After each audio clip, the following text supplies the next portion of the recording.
Hello and good morning. Thank you for tuning in to CNN News 18. I'm Shane Elizabeth Matthew. Let's begin this bulletin with the top news coming in from Jammu and Kashmir, where in a big win, our forces have eliminated 5 terrorists in an anti-terror operation. We are learning that 2 army Jawans have suffered injuries in the encounter and a search and cordon operation has now been launched. So this is the breaking input that we are getting as far as the attack that we are talking about early morning. We reported how there was in fact at the Kadder area in Kulgam in Jammu and Kashmir, there was in fact encounter that was underway, and now in a big win our forces have eliminated 5 terrorists in an anti-terror operation. I am now joined by CNN News 18's Ishan Vani.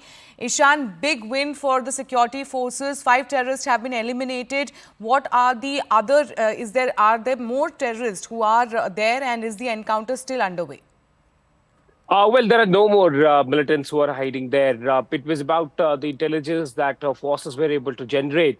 And based on that intelligence input during the night time, because it has an element of surprise, the security forces launched a massive operation in the area.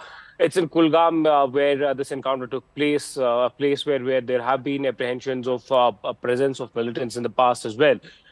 That's when security forces launched a cordon-and-search operation for J&K police and the Indian Army, which launched this operation. And after the operation, there was an intense exchange of gunfire that took place. As the security forces got close to the spot where they were hiding, there was intense gunfire that was drawn by the security forces, which was retaliated by the Indian Army and J&K police.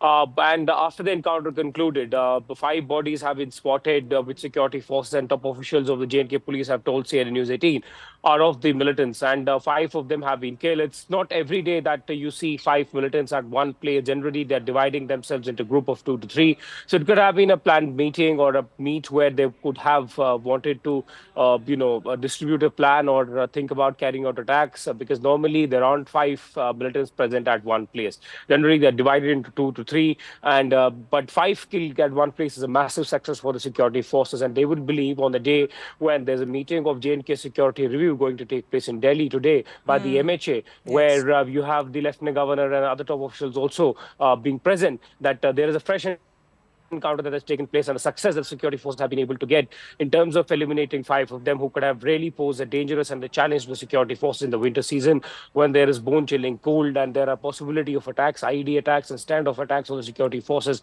in areas of Kashmir Valley. So significant success, but 2 army men have also suffered injuries. They have been moved to the Army's 15th Corps Hospital and are being treated by a team of doctors.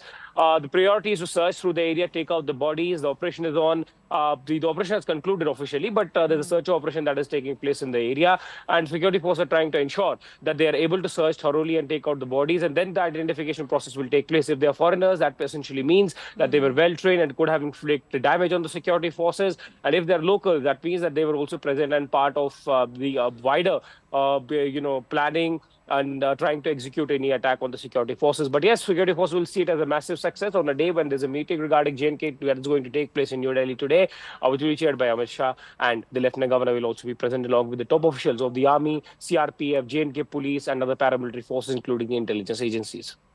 Absolutely, Ishan. It is, of course, a very big